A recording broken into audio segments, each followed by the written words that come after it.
Welcome to Local Leverage, the podcast that helps you grow your business. I'm your host, Mark Hockridge, and today's guest is a trendsetter in the world of marketing and entrepreneurship. He's built the fastest growing marketing agency in the United States that's valued over $150 million. His company served over 5,000 brands, including global powerhouses like Red Bull, Casamigos, Barstool Sports, Funko, and more. His impact on the industry is truly undeniable. Please join me in welcoming the CEO of Hawke Media, Erik Huberman. Thanks for having me. Yeah, it's my pleasure. Erik, I'm super impressed by the growth that Hawke Media has had and now reaching 150 million valuation. Super impressive. What's one step a small business owner can take today to start scaling toward that level of success? Keep your head down and keep pushing for a long time. And I would say, we have the venture fund too. We invest in over 100 companies. And one of the pieces of advice I got very early into investing from an incredible investor is invest in the ambition of the founder. And that works as an investor, but it also works with what you're going to achieve. Like if you're comfortable at a certain level and it feels successful, you're not going to push for the next level. And so, because it's hard, growth is painful, it is risky. And so I think it all comes down to ambition. And that's not a jab. Like I'm not calling someone that builds a $20 million company unambitious. It's just, if you want to build a $1 billion company, you have to truly want to build a $1 billion company. And that's, you have to change a lot of things. You got to do a lot of different things, and you're going to have to fight through a lot of things to get there. If you do, there's a lot of luck involved too. So absolutely. And in terms of your investment thesis around that, I mean, there's that kind of concept of, do I bet on the horse? Do I bet on the jockey? It sounds like you're betting a bit on the jockey. Maybe is that how you're slanted? We say you bet on the jockey, but you can't bet on a jockey riding a donkey. That's literally what we've said many times. So like we actually are it's both. It's, especially right now with like AI and how things are getting disrupted, you need a good horse too. You've got to be betting on something compelling that can adapt and take advantage of the current shifts, not be a victim of them. And so, but you need a founder that's going to lean into that and be able to keep up with how things are changing. I literally just hung up on back-to-back founder calls with companies we're looking to invest in. One of them was talking about already integrating into DeepSeek, the Chinese AI that launched yesterday. Right. So like I heard that and went, oh, like that was like such a green flag to me of like, you're literally the day after looking at, now that can come at a risk too, and someone's chasing shiny objects, but there's a part right now where you really got to be on top of everything. Yeah, I totally agree. It's interesting. I've been trying to encourage our team and really trying to instill a culture around the use of AI. And it's just going so quickly, and it's there's so much opportunity. And to your point, there's also potential risks within that. Like in DeepSeek, I saw that the terms of use basically gives them rights to both the questions and the answers, and so we have to navigate this cautiously. Exactly. And I'm seeing AI transform marketing in particular, but I think many small businesses that I deal with seem to be overwhelmed by it. Like, what's one simple way that a small business can start incorporating AI into their marketing strategy today? Yeah, it's easy to get overwhelmed by anything if you're trying to boil the ocean. Like, just take one thing at a time. Download ChatGPT and have it start asking it questions and using it instead of search. Like, just implementing it in small pieces you'll start to learn, but becoming native with it is worth it. And that's what I think you need to remind yourself of. The same way the internet came out, you didn't need to have a website 6 months after the internet was launched. Like, that wasn't important. If you did, you were kind of ahead of people, but like, let's be real. Any internet business that launched in the 90s, most of them are gone. So like, it's not like that's going to be the reason you're successful or you fail, is being ahead of it that much. But I think that's the best metaphor, because now if you don't have a website, you're like, it's kind of a joke. Like, really, you have a business without a website? Like, I'm sure you can function without one, but it seems pretty dumb not to leverage that tool. Same way I would say, we're already at a point with ChatGPT and with AI in general that it's kind of ridiculous not to leverage it in some way. But then I know people that are power users that are developing personas, galore, and all sorts of different accounts for different situations.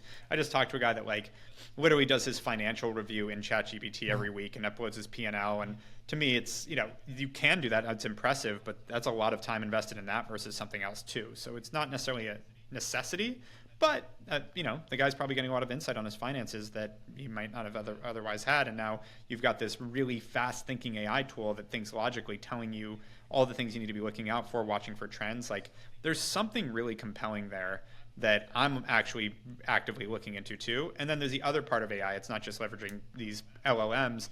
We built our own system that we took almost a decade to build that's digesting like 6,000 companies' marketing, media, and revenue data in real time that we're able to train against an individual company's marketing performance and see exactly what's working and not. So it's how do you make this an advantage for yourself? And like we started building that when we were 20 people. It's not like you need to be a big company to start figuring out what is your unique angle here that can help your business be a better business. Yeah, so that's a great point. And so what do you see as like one way that AI can be deployed by small businesses to help them compete with some of the larger brands? It depends on the business, honestly. Like small business, it really depends on what your value proposition is. I just look at it as like, what are the rudimentary logic-based tasks that are being done in my company and how much of it can be automated by AI? Start there. And then same thing with anything you would hire an intern to do, AI can do. We always talk about like AI is an army of 17-year-old interns, and it's growing up quick. Maybe it's at 22 now. You're getting decent thought out of it. So it's like, well, and that's what I frankly like where I see, the quick shift happening, and you're already hearing about it. These like young, just out of college kids, you don't need that level, like the analysts and investment banks, et cetera. Like AI can do all those jobs now, which sucks because then it doesn't give those college grads the opportunity to learn and ramp up so that then they can manage it. I think that's going to be one of the consequences of this right now. But it also is the benefit to a small business that goes, oh, I don't need to hire all these minimum wage or $25 an hour people. That all can be done by AI. All I need is really high caliber people and AI, and I can get a lot done, especially if it's any type of white collar job or white collar business. Blue collar, you're going to still have some trouble there unless you're dealing with robotics. But that's something I'm hearing a lot. A lot of the tech companies we work with are, instead of hiring a bunch of developers, are hiring about 10% of the developers that are really high caliber and having them leverage AI. Yeah, absolutely. We're starting to explore things like Cursor and things like that just help in the actual coding effort too. And it's not maybe full replacement for the person, but man, if you can get more cycles and do simplification and regression. Well, great example. There was a tool I used forever called Captio that like you basically open up an app on your phone and type in whatever you want and then hit send and it goes to your email box. So why I used that was when I was at conferences or I'm meeting people, I just hand it to them and go, hey, throw in your email, hit send. It goes to my email box and I have a reminder to just shoot them an email. And it's a really easy way for me to remember to reach out to people, et cetera. Captio got kicked off the App Store. They stopped supporting it. And so I went to my CTO and said, hey, can you build this? And he comes back to me and goes, it'll be about 2 weeks, probably cost us about 10 grand. I'm like, it's not really worth it. And then 2 hours later, he goes, I forgot about AI. It's done. Isn't that great? Yeah. So like in a very real example, 2 hours of my CTO's time is not $10,000. And we had it versus, again, what should have probably cost 10 grand. And that was the estimate. So it was probably going to be 20. So save 20 grand and a lot of headache and have it done. And it works. Hawke Pad, by the way, it's free if anyone wants to use it. Fantastic. Yeah. Well, and you built Hawke AI, right? It's your AI marketing tools. Maybe it's more of a general question, but how do you suggest people start learning and experimenting with AI? How do you kind of get into it and then also to indoctrinate the rest of your team with that? Yeah, I think the first step is just the basics. Like I think the AI is now becoming it's like, how do you start working with the internet? Right. Is the same thing. It's like, if someone asked me that, I'd be like, I don't know, start browsing, go buy something on the internet. Like for me, it's like start with ChatGPT and, using the app or using the website instead of Google search, or use Gemini and start understanding how it displays differently and what it can do. And then, again, when you're sitting there and you're dealing with a mundane task you have to do a bunch of, go like, can I do this with AI? See what happens. Start playing with, things that it could take off your plate. It's going to take a couple, I'm not going to say risks, but you're probably going to waste a little time trying to figure out what it can do and what it can't. But in the long run or even the medium run, you're going to end up with a very valuable little assistant is how I would look at it. Yeah. And like I'm now working with my assistant on taking AI, building my persona, starting to run things through there and looking at all the things I'm doing all day and figuring out where in my day AI could plug in and help me do things. Whether it's, getting through my emails quicker, looking at the financials quicker, like things like that, that it's like, how can I get all this stuff reported to me in a much more concise way so I can just bite size it and spot trends and have it be a co-pilot in that sense, and a strategic co-pilot. And we're just starting to build that out too.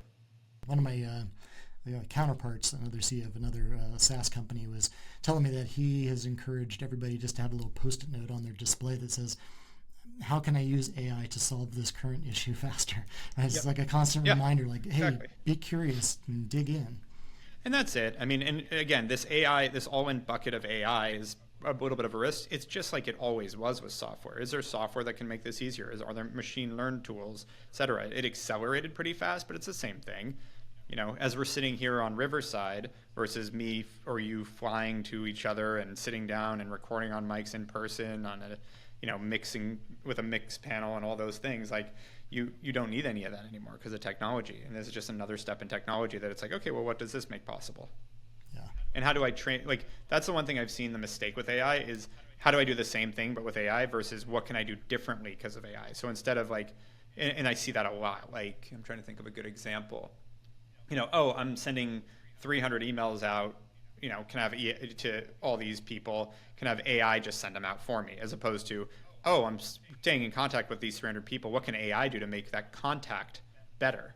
Like, can I now be more personalized? Can I not send it out blanket every 3 months, but do it at a time when there's something relevant going on in the person's life? Can I, I'm speaking off the cuff here, but can I have AI monitor my contacts LinkedIn, and when they make an announcement, send them an email and say, hey, congratulations, by the way, what do you think of this? Or whatever that is that I don't even have to do anymore because AI can do all that all for me. These are things that I think are fun to think through and can be a distraction from what's actually important in your business, so be careful there too.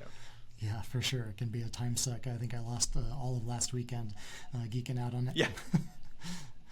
Let me switch gears a little bit into brands. I mean, you've had opportunity to work with some massive brands like Red Bull and Barstool Sports, and I often see for small businesses, especially the ones that we serve, which are kind of real estate-centric small businesses, oftentimes their branding and even their lead generation approach really sucks. And I'm curious, do you have a tip or two about what a small business can steal from giants in terms of branding or their approach so that they can stand out in their local markets? Yeah, consistency is brand. So just being consistent, like, it doesn't have to be perfect. It doesn't have to be beautiful. It just needs to be consistent, because if you aren't consistent, then nobody knows what you stand for. So, just do it. Nike, been around forever. Always Coca-Cola. Like, these taglines, I think people fall into this weird thing with their own business where they've said it for so long, they think they've been redundant too long, that they get rid of their tagline, they get rid of, they rebrand too many times, et cetera. And it's like, it takes forever. Like, we're a very aggressive marketing agency as far as our own marketing. We drink our own punch. We've worked with over 5,000 companies. We've, talked to probably 50,000 plus. And we still, people go, wait, who are you? Like, I would be surprised if any of your guests have ever heard of us. And we work in the real estate space. In fact, I have a real estate family office too, but we've worked with some of the biggest real estate companies in the country. And I bet most of the real estate industry has no idea who we are. And reminding yourself of that with your customer base is like, most people have no idea who you are. Makes it, when you remember that, the stuff that's working, stop changing it just because you think it's stale, because it's the consistency that actually really nails that. And I think big brands generally understand that, because when you have a big brand, you value that brand. You know that changing that brand leaves a lot of loss. Now, there's CMOs at a lot of these companies like what Jaguar just did. Like, got rid of the Jaguar, the actual Jaguar. It's like, that had so much backlash, and I don't know that was a good decision. We'll all see over time what happens, but those are things that I think it's busy work versus like, was that really what Jaguar needed to do, was change the font and get rid of the Jaguar? Is that really going to sell more cars? And I think a lot of marketers forget what their real job is in that sense. And it's like, don't get stuck on that stuff. And then that goes to the lead gen side. Like, you need to drive revenue. With lead gen, I've just never thought about lead gen. Like, I don't think about my market. Like, we have lead gen, just to be clear. Like, we generate tons of leads, but I've never looked at it as lead gen, because I think that's the problem, is when you look at it as lead gen, the goal are leads. My goal is revenue. My goal is driving business. And so even if my cost per lead is through the roof, but they're all converting, it's like you got to think about the end goal, because I think a lot of companies get stuck buying leads and buying lists and doing these things that don't produce. And you really need to focus on like, what is the best things I can do that drive sales, that drive business, that drive revenue, and what is my CAC to LTV, not my cost to acquire a customer to my lifetime value of a customer, not what is my cost per lead, with the averages of those closing, because that's sometimes a little too generic and misleading, where it's like, yeah, sure, your cost per lead to your, which turns into a CAC, which creates a CAC to LTV ratio, is working, but maybe, 10% of those leads are driving 90% of the revenue, and those leads came from this task.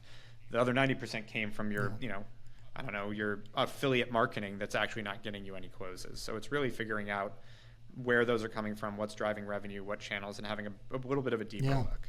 I also think at least for the small business community, like the CAC payback, or cost per acquisition payback period, is super critical, right? I mean, you can effectively grow yourself out of business if you don't have the funding, right?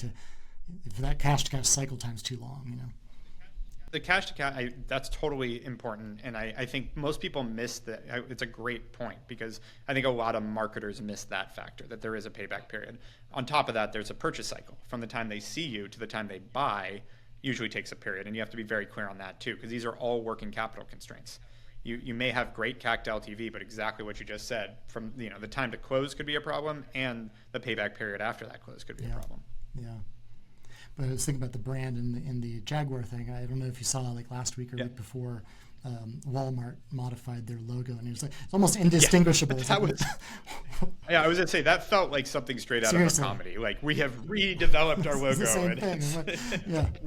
Yeah. That's called the Emperor's New Clothes. Like, that is what that looks like. But here we are. And the CMO of Walmart's brilliant. I actually know the guy, but it's I'm not always clear on those. And I think a slight refresh, like what they did, probably makes sense, because there's probably something in terms of trends that identifies, like, I forgot exactly how they changed it, but it's probably more in line with what people are looking for today. But it didn't lose their existing brand equity. And so those incremental, like, you look at almost any 50-year-old, 100-year-old brand, they've changed their logo every 5-10 years. I think the issue there is the amount of PR it got was probably unnecessary and probably didn't really help. It's like, why are we talking about this? Well, I mean, aside from the logos, I mean, what's your thought around modifying or continuing to iterate on the key messaging and positioning? Yeah, I think if it ain't broke, don't fix it. I think if the world has changed and your messaging hasn't kept up, that's one thing. But again, like Nike, just do it. I don't know if there's going to be a point where unless people can't do things anymore, and then sure, that won't work. But it's just, to me, the repetitive nature of that is a powerful tool in marketing. It's something used with the best politicians. And I don't mean best politicians from agreeing with their agendas, but actually like watching who wins politics.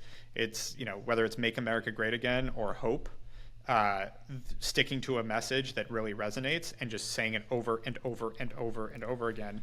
Bring people psychologically will come around, even if they resist it at first, will start to believe it just because it's repetitive. And so sticking to a tagline really helps. I mean, exactly. You tease that out. I mean, I think that so much of it is about the building of trust through repetition, right? And that consistent message, and just getting hammered with that over and over and over. You look at all of our presidents, and they've done that, well, in some cases really masterfully, in other cases, not so well, but that builds that and continues to build that trust.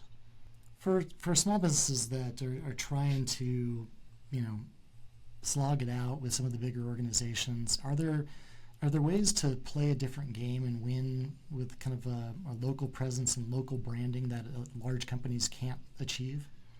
Yeah, I mean, that's more just, one-on-one personal relationships and things like that. Like, it's that you can't have that personal connection as easily as a big brand as you can as a small one. And so, whether it's in-person events and, that sort of hand-to-hand combat as far as building your brand, that's going to go a long way versus the big guys that just can't do that. And, people have relationships with people, and when you're a small organization, those people are really impactful. versus when you're a big one, you might have sellers or you might have the CEO out and speaking and all those kind of things, and they can reach a lot of people, but they're not going to have the same level of relationship, because at scale you have to have more relationships, which means you can't have as deep a relationship. I'm curious about, you have a kind of a fractional or outsourced CMO model in Hawke Media, and I'm curious, how do you help customers identify when the right time to replace themselves is, or when the right time to use kind of a fractional or outsourced resource versus trying to do it themselves?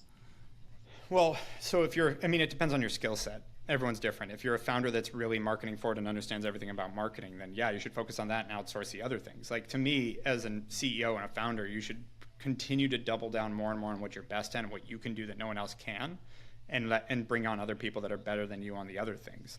And to me, also, bringing in a CMO to a small or medium business, you're going to overpay the individual and not have the resources for them to leverage. So that was, the model for us was always, get the top level experts, but part-time, so that you can actually build out all the expertise you need. But frankly, you don't need these people full-time. And the thesis came from my last company when I had a full-time, I think it was like 12-person marketing team, and I needed them all about half the time, not even, but I needed all those skill sets. But finding an agency that I could get that kind of focus and get those kind of people didn't exist. And so I thought about it while building my activewear brand. And then when I sold that, honestly, it wasn't a conscious, like, oh, now it's time to build that company. I was advising for some brands, and I just hired a few people to help those brands and kind of built out the team the way I built it at my own company, because it worked. But then I realized I'd built what I wish existed with my last company, where it's like, yeah, now I can save a good amount of the money I was spending. Like, my, payroll on my marketing team was way too high for the size of the company, but it worked, and we built a great company and sold it. But we didn't need all those people that amount of time. It was crazy. I was looking at, like, my media buyer that would come in and adjust ads for a couple hours a day and then kind of screw around, because frankly, we didn't have any more budgets to go spend on more stuff. So they're like, oh, I have other ideas. We're like, great, but those ones are working. If it ain't broke, don't fix it. Like, I don't need you to pull another report. We got it. It's good. I don't know, go to the gym or something, like go hang out. But I wasn't going to fire that person, because again, the actual financial performance was there. Yeah, and we need that capability. So that was really what became Hawke Media, was finding a way to get a group of marketers that are the best at what they do, but keeping it easy to work with. So it created this opportunity for all these small and medium businesses to have an incredible marketing team without trying to build it. And that wasn't the only challenge, the fractional nature. It was also like, if you're not the sexiest startup or this high-flying brand or a big company, good luck, attracting really, really solid marketing talent.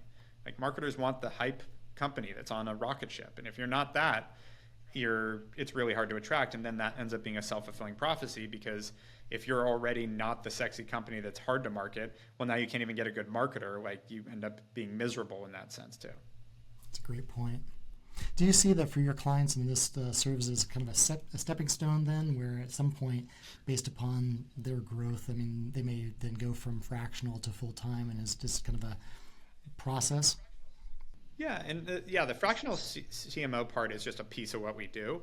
They definitely, like, they'll use us for that, and then a lot of times hire someone in-house to bring on, that is a director of marketing or a VP of marketing or a CMO, and they'll bring it in, or they'll keep us on and have that person be an advisor to their internal person. But we do soup to nuts marketing here too. So, like, we're the full team, and so it's what we see in the best situations is it's kind of a play. There's a little bit of a play back and forth where it's like, okay, we're going to do this stuff ourselves, but you're going to handle this. Now we're going to do this, but you're going to do this, and we're constantly shifting, not constantly, but we're shifting things along with the growth of their company and their ability to find certain talent that we're plugging in when they can't. And we're also plugging in with certain things that shouldn't be in-house. Like, I don't believe that advertising and media buying should be in-house 99.9% of the time. Once in a very long while, you get some crazy unicorn advertiser that you can have, but that is so rare, and that person is so expensive if they're any good. You're better off hiring a company like ours that has tons of visibility into what's working, what's not across the board, systems like Hawke AI and all the other platforms, Play, et cetera, that we use, that you want to use all of those. They're going to cost you way more than we cost just as a service to plug in all those softwares. Like, the benefits of doing, like, your advertising and media buying in-house, it's why almost every Fortune 2000 uses agencies. There's just a lot of benefits to it. But that's the problem I see both ways. I also have a problem with people that say, I'm going to outsource everything. Like, none of this is binary. You should be making pragmatic individual decisions on what makes sense to keep in-house and what makes sense to outsource. And that, framework changes as the company changes. I'm a big believer that if it becomes core to the business and central, then maybe that is the point that we need to bring that in-house and have it dedicated. But things are changing and evolving in marketing strategies all the time, and having that one fixed resource may not be the most advantageous. I'm curious is on that front. Is there a trend that every business owner should be paying attention to in this 2025 to stay relevant? I'm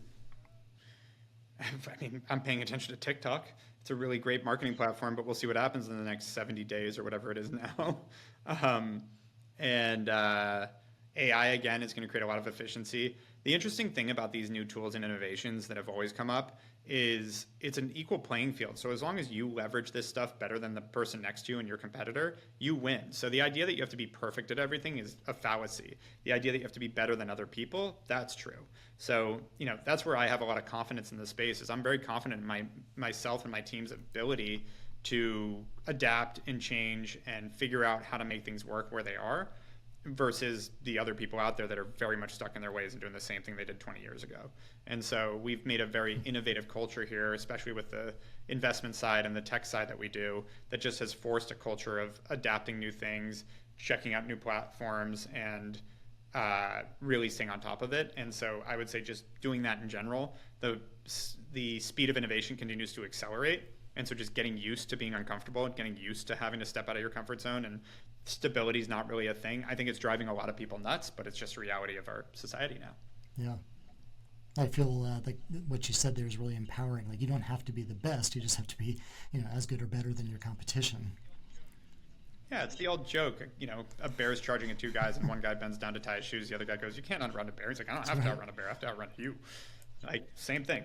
Think of AI as the bear. Think of tech as the bear. Innovation as the bear. I don't have to outrun the bear. I just have to outrun the guy next to me. Right. How large is your team now? About 300. So as you've grown, what are the challenges that you've seen, and what are the inflection points, and how did you adjust as a leader to make sure that you're managing and leading most effectively? Every time you double, the sort of culture changes, the company changes, the abilities of your leadership changes. Like, and because we've grown fast over the years, it's been constant change. So I would say, and there's also cultural dynamics in society. There's, shifts that we're all aware of during COVID, post-COVID, now. Like, you just have to kind of stay on top of, like, the pulse of the world, pulse of society, pulse of your employees.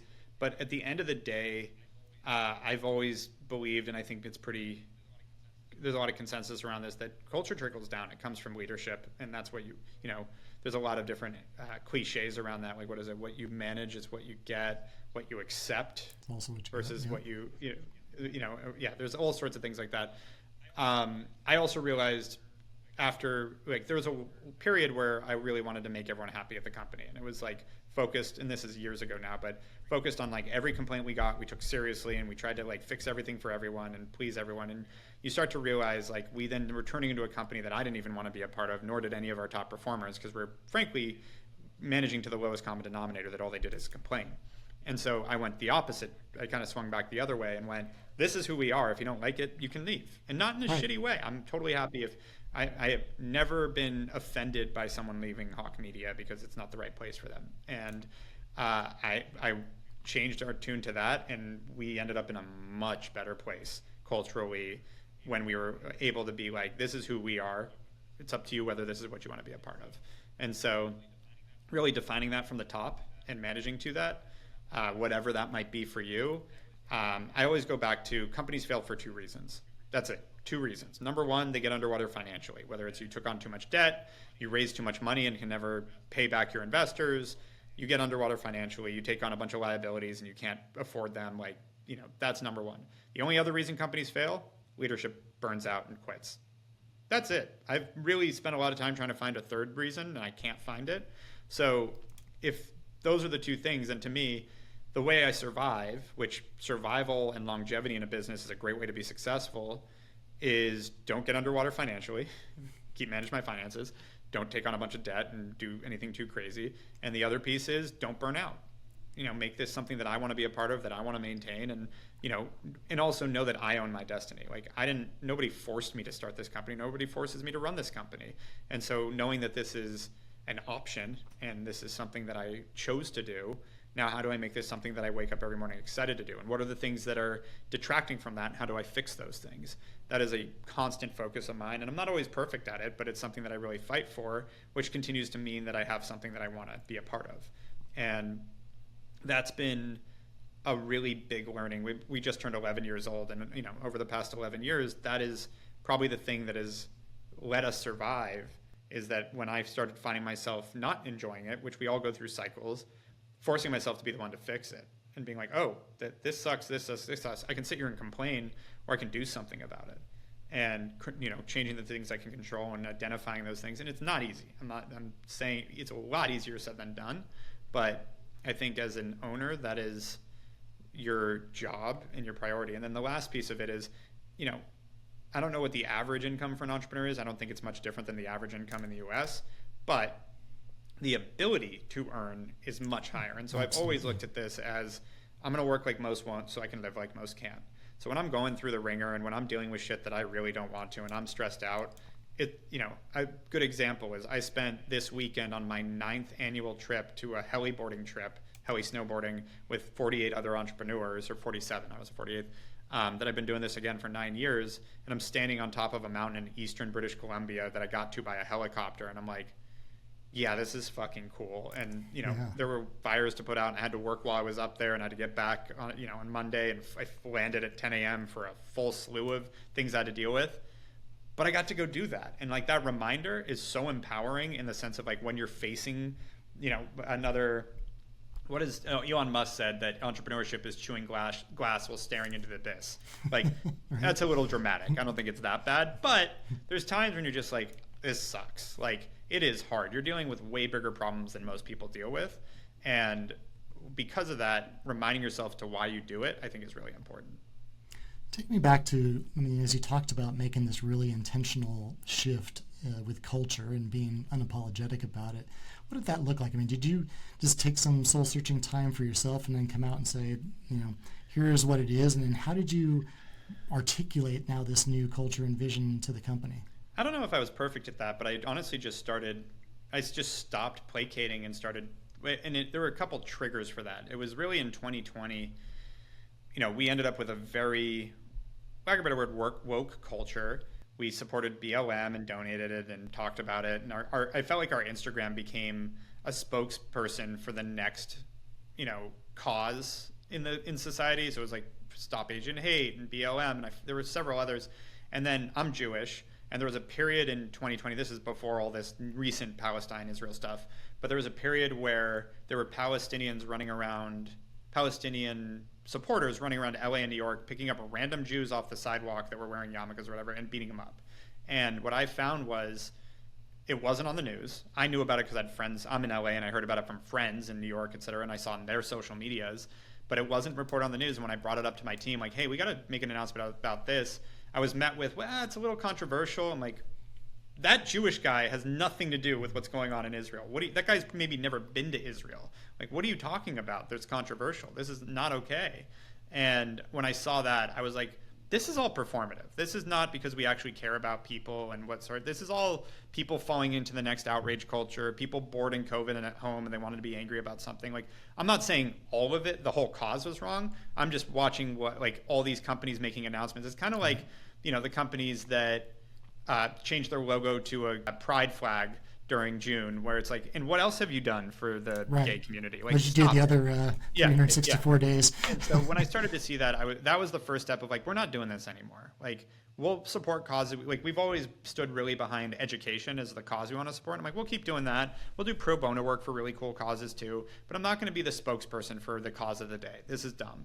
And that started to alienate some of the people that have been really caught up, where it's like, all they cared about was, those things. And I was like, okay, we're done with that. If this isn't the place for you, like my assistant at the time, we parted ways in a very amicable way, and she went to get her master's in DEI. And I was like, she didn't want to be in a marketing agency. She wanted to go explore DEI. And I'm like, you should do that. That's what you want to do. It was super amicable, but like, I basically just had those direct conversations. I'm like, this isn't the place. And if that's what your calling is, and this is what you want to be, we're here to market brands. That is what we do here. And that is what we're focusing on. And I saw, like, at the time, I think the Coinbase CEO made a speech like this. The Sweetgreen CEO made a speech like this. And not to put myself in that category, but when I saw that, it resonated too. Like, it was the same kind of timing that I went, yeah, we're not playing this either. And I understand people, there was a lot of talk about companies need to stand for something. And I'm like, we do. We stand for being the best at what we do in marketing and being really easy to work with. That's what we stand for. We're here to build brands. We're here to grow companies. That's what we stand for. Politically, I'm open to all sides because I'm pretty centrist myself. So, was the team pretty receptive to, when you came and said, okay, like, hey, here's reset?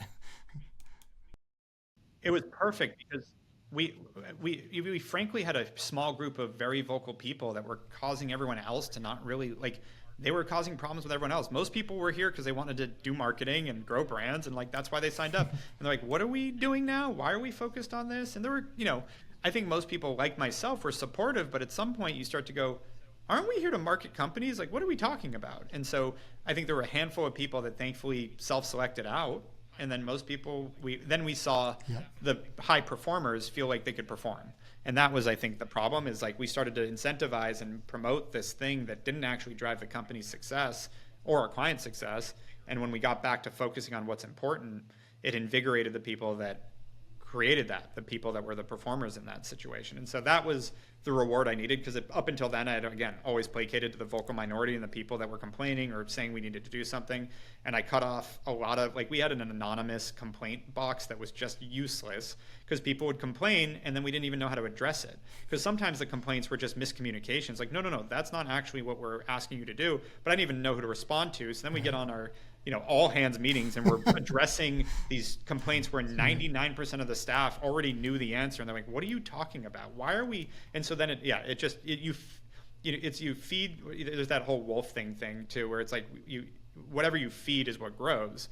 And we were feeding complainers, so our complainers were growing. And it's like, let's feed the performers. Let's celebrate the wins. Let's talk about positive things. And go figure, that actually created a positive environment. So goes back to what do you want to run? I wanted to run a fun, positive, exciting, aggressive company.